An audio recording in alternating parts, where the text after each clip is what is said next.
இஸ்லாமிய பார்வையில் உடலுறவின் 10 முக்கிய சட்டங்கள். பார்த் ஆஃப் இமான் அகாடமி. அஸ்ஸலாமு அலைக்கும் வரஹ்மத்துல்லாஹி வபரகாத்துஹ்.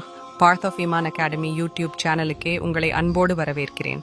இன்று நாம் உடலுறவின் 10 முக்கிய சட்டங்கள் பற்றி பேச இருக்கிறோம்.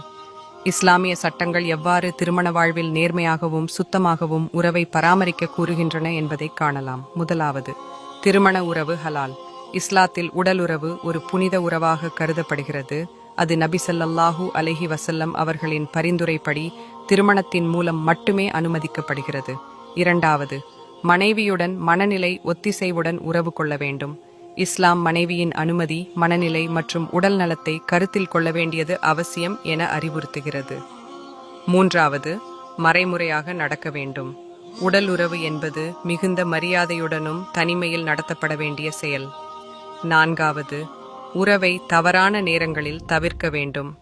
இஸ்லாமிய சட்டப்படி மாதவிடாய் மற்றும் பிற நிச்சயிக்கப்பட்ட காலங்களில் உறவை தவிர்க்க வேண்டும். ஐந்தாவது, தாஃவாத்து இறை நம்பிக்கையுடன் செயல்பட வேண்டும். உடல் உறவு ஒரு நல்லொழுக்கமான செயலாக கருதப்பட வேண்டும். அது அல்லாஹ்வின் மகிழ்ச்சிக்காகவே செய்யப்பட வேண்டும். ஆறாவது, வன்முறையின்றி நடக்க வேண்டும்.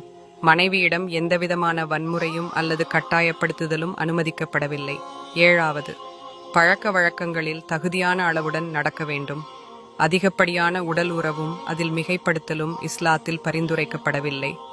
எட்டாவது, பிறரிடம் பகிர்ந்து பேசக்கூடாது. உறவின் தனிப்பட்ட விஷயங்களை பிறரிடம் பகிர்வது ஹராம். ஒன்பதாவது, பரஸ்பர அன்பும் மரியாதையும் முக்கியம். உடல் உறவின் அடிப்படை அன்பும் மரியாதையும் ஆகும். பத்தாவது, உடல் உறவு புனிதமாகும். இஸ்லாத்தில் உடல் உறவு ஒரு அருட்கொடை, அதனால்தான் அதை புனிதமாக போற்ற வேண்டும்.